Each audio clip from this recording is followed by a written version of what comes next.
We're standing in front of the Quarryville Post Office where I started my career as a rural carrier associate in 2012.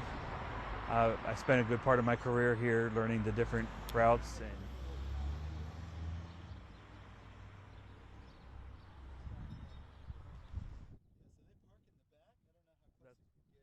And so I was looking for a job like the post office. It did not work on Sundays when I started in 2012.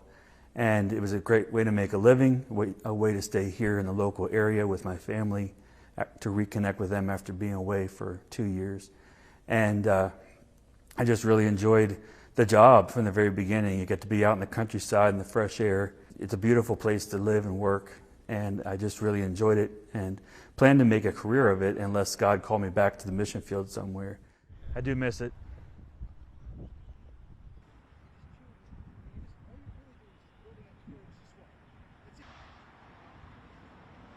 I actually told my postal supervisors, I feel like you're boxing me into a corner and you're asking me to choose to do what you say, the postal supervisor, or to do what God says.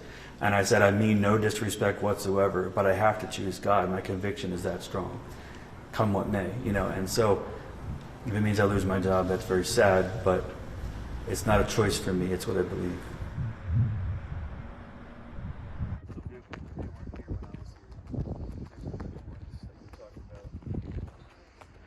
Ruined my day, let's put it that way, and a lot of days after it.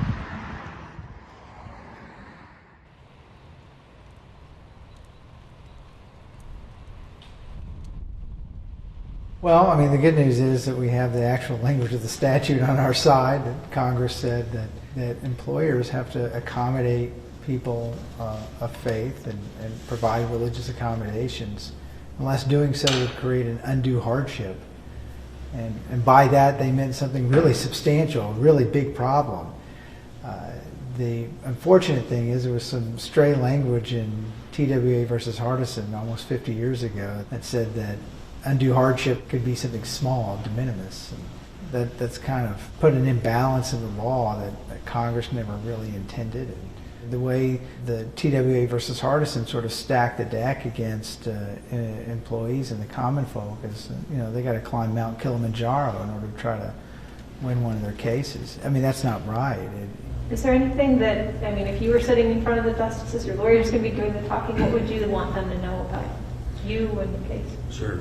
Keep this from happening to somebody else. We really can't go back and change what happened to me, but we can reaffirm the law or clarify it, however you want to put it, and keep this from happening to somebody else who has a genuine conviction about, you know, their faith, and they shouldn't have to choose between their job and their faith in America.